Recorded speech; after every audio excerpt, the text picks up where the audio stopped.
இன்றைய தினம் 31வது தென்மண்டல முதலமைச்சர்கள் மாநாடு கோவளத்தில் நடைபெற இருக்கிறது.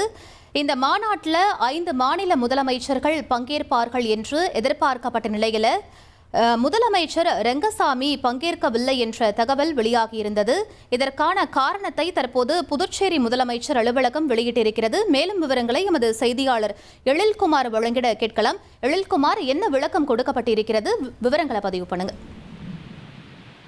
கோவளத்தில் தென்மண்டல முதலமைச்சர்களின் மாநாடு இன்று நடைபெற உள்ளது. இந்த மாநாட்டில் கலந்து கொள்வதற்காக தென் மண்டலங்களில் உள்ள முதலமைச்சர்களுக்கு அழைப்பு விடுக்கப்பட்டுள்ளது.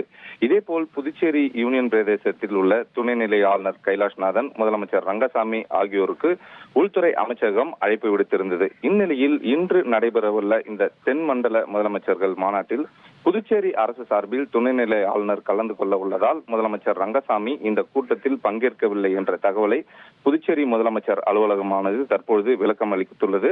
மேலும் இதனிடையே முதலமைச்சர் பங்கேற்காத நிலையில் எதிர்க்கட்சியினர் பாஜகவின் மீது உள்ள அதிருப்தியின் காரணமாக முதலமைச்சர் இந்த தென் மாநில முதலமைச்சர்கள் மாநாட்டில் பங்கேற்கவில்லை என்ற ஒரு குற்றச்சாட்டையும் எழுந்துள்ளது.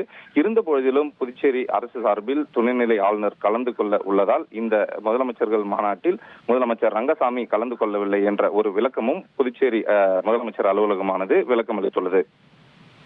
விவரங்களுக்கு நன்றி எழில்குமார். புதுச்சேரி சார்பில் துணைநிலை ஆளுநர் பங்கேற்பதால் இன்றைய தினம் தென்மண்டல முதலமைச்சர்கள் மாநாட்டில் புதுச்சேரி முதலமைச்சர் ரெங்கசாமி பங்கேற்கவில்லை என்ற தகவல் வெளியாகியிருக்கிறது. அது தொடர்பான முக்கிய செய்தியை நாம் பார்த்தோம். இனி செல்லும் இடமெல்லாம் செய்தி. தந்தை டிவியின் வாட்ஸ்அப் சேனலை ஃபாலோ பண்ணினா செல்லருக்கும் இடமெல்லாம் செய்தி. இதோ QR கோட் இப்பவே ஸ்கேன் பண்ணுங்க, ஃபாலோ பண்ணுங்க.